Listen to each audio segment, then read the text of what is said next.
ताजमहल अगर प्यार की निशानी है तो राज साहेब ठाकरे मराठी अस्मिता की कहानी है, मराठी अस्मिता की कहानी है। नमस्कार प्रेक्षक हो, जय महाराष्ट्र। महाराष्ट्र नवनिर्माण सेनेचे अध्यक्ष सन्माननीय राज ठाकरे, हिंदुत्वाचा बुलंद आवाज, महाराष्ट्र मराठी भाषा मराठी संस्कृतीसाठी सर्वात आगे असणारा महाराष्ट्राचा लाडका नेता सन्माननीय राजसाहेब ठाकरे सोलापुरामधील नवनिर्माण यात्रेवेळेस महाराष्ट्र नवनिर्माण सेनेचे सोलापूर शहराध्यक्ष जैनुद्दीन शेख याच्या बॅनरवरती लिहिलं होतं की आग्रा में ताज और महाराष्ट्र में राज। खरंच आग्रामध्ये ज्या पद्धतीनं ताजमहाल बांधला, प्रेमाची निशाणी म्हणून मुमताजच्या प्रित्यर्थ त्या ठिकाणी शहाजहाननं ताजमहाल बांधला।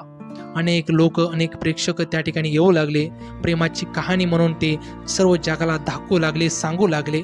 त्याच पद्धतीनं महाराष्ट्रामध्ये असा कोणता नेता आहे, अशी कोणती व्यक्ती आहे जी महाराष्ट्र अभिमानानं सांगू शकतो, तर ती आहे सन्माननीय मनसे प्रमुख राजसाहेब ठाकरे। महाराष्ट्रासाठी, मराठी माणसासाठी, मराठी संस्कृतीसाठी, मराठी चित्रपटांसाठी शिवछत्रपतींचं गड किल्लं वाचलं पाहिजे, हिंदुत्वाचा बुलंद आवाज देशभरामध्ये घुमला पाहिजे म्हणून लढणारा ढाण्या वाघ म्हणून सन्माननीय राजसाहेब ठाकरे यांच्याकडे पाहिलं जातं। वेळ प्रसंगी कोणत्याही राजकारणाचा मतांचा फायदा तोटा न पाहता प्रत्येक प्रश्नाला सत्य बाजूनं सांगणारा महाराष्ट्राचा लाडका नेता म्हणून राज ठाकरे यांच्याकडे पाहिलं जातं।